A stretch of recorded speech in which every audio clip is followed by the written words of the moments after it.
So what is the best cube for three blind? Well, I don't know. What's the best car for driving? There's so many terms in that question that aren't properly defined that I don't think it's possible to answer that question. What does best even mean? Best as in fastest? As in shiniest? As in most expensive? I mean, if it's the most expensive one, I can point you to that one, but I'm not sure I'd like to use those cubes. Anyways, does best mean what I think? What some other fast person thinks? What for three blind? What three blind? What method? What are your priorities? You want to be world class? Are you world class? Are you averaging 30 seconds with M2, which is insane, the cassetter?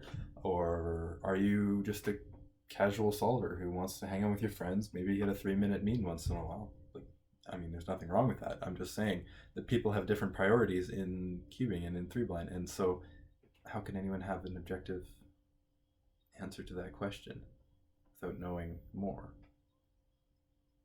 So I imagine that people probably want to hear my opinion on what is the best cube for three blind. And I'm not going to tell you what the best cube for three blind is, because all I know is what I think the best cube for three blind is for me personally, but I have no idea for anyone else.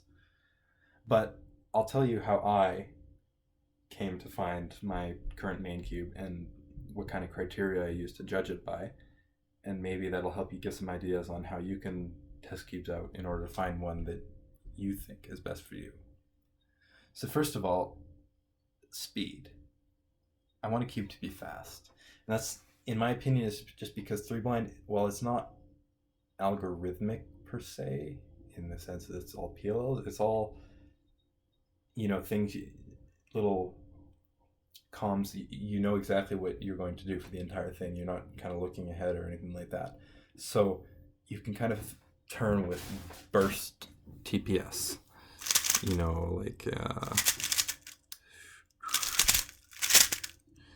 things, something like that.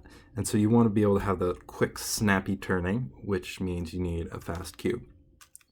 So that's one of the reasons that I've kind of come into this cube, the GTS3 LM. And yeah, it's something I look for in cubes. But I mean, a lot of cubes can be fast as long as you set them up and lube them right. So that doesn't only single out this cube so far.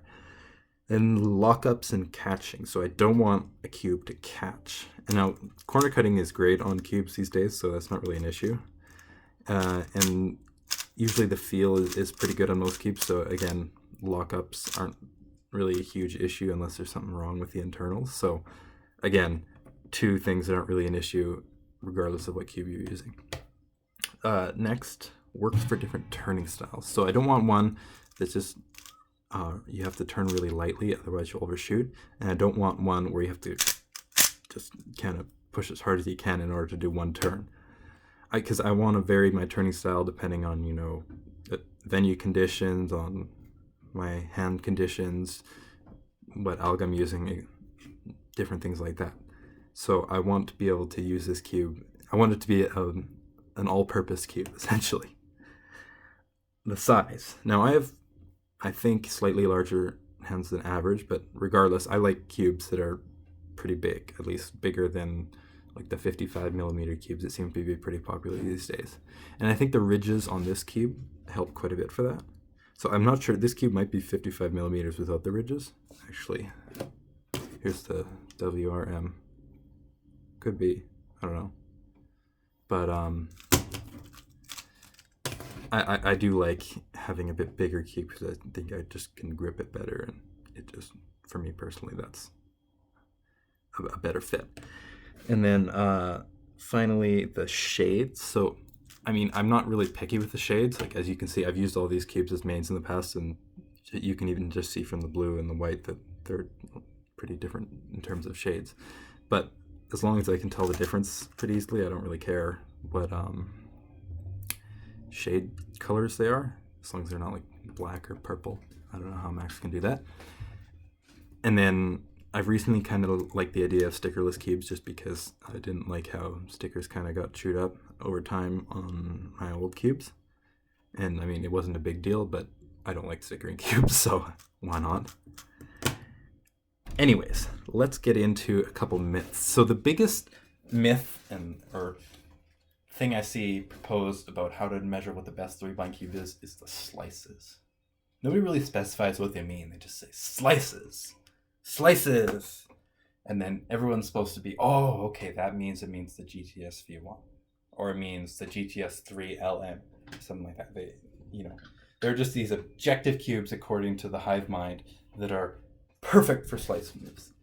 And I think that's just wrong. So first of all, slices. I mean, I agree. Slices are important, probably more important in 3-blind than they are in any other event. Maybe Ruse up there too. Because, I mean, obviously edgecoms use slices a lot. ESM. But what's a good slice or a bad slice? Again, we get back to the idea of what's the best cube, the fastest, the shiniest, whatever. Do the slices have to be fast? Do they have to be slow so you can control them? Does it have to be tight for a forceful turning style, loose for a light turning style? It all depends on the person, and so you can't objectively say that the slices are good or not. And if you want an example of that, this cube, where I got my first official sub 20 on, and my first 2 official sub 25 means, I think, is incredibly tight. Like, a lot of 3x3 solvers that tried it at the time thought it was very tight. And the slices are far, far different from most 3-blind cubes I've tried, even this one. But, I mean, I know a 19 and 23 mean isn't exactly amazing these days.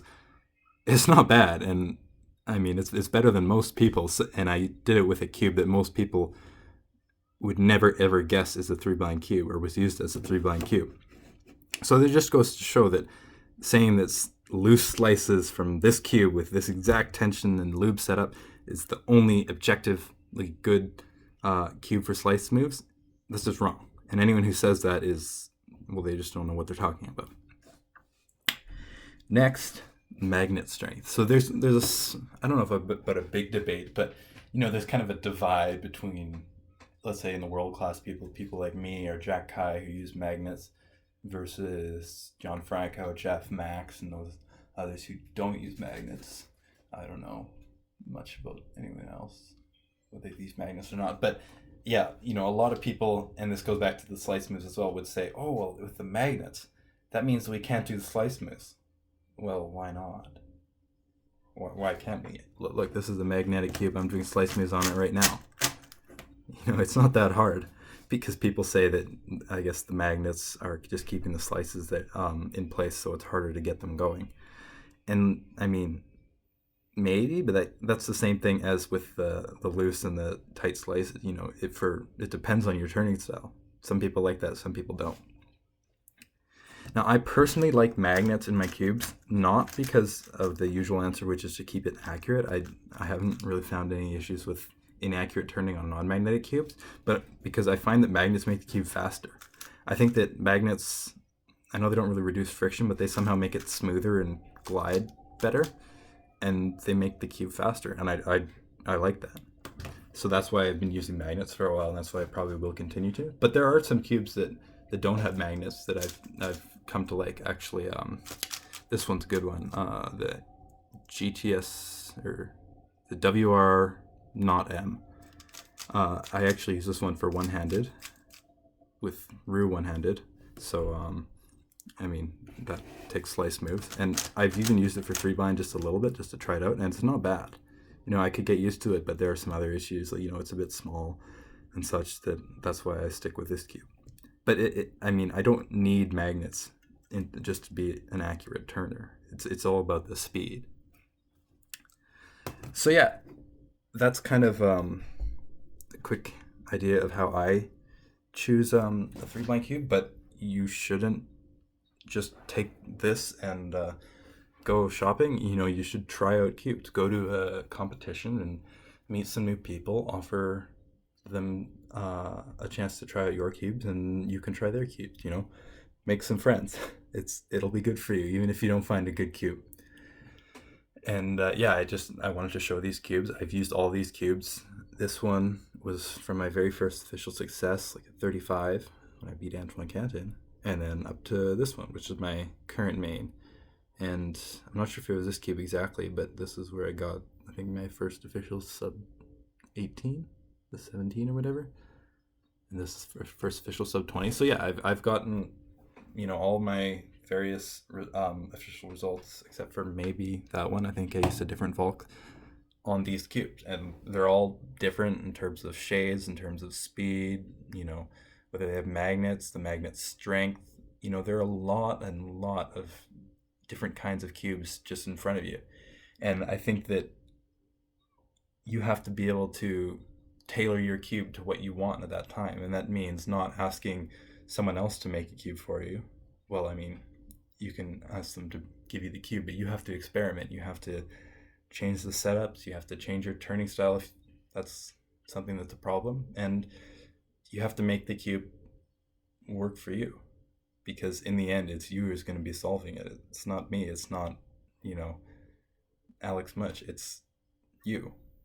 And so make sure that whatever cube you choose is the best 3-button cube for you, in your opinion, not in anyone else's.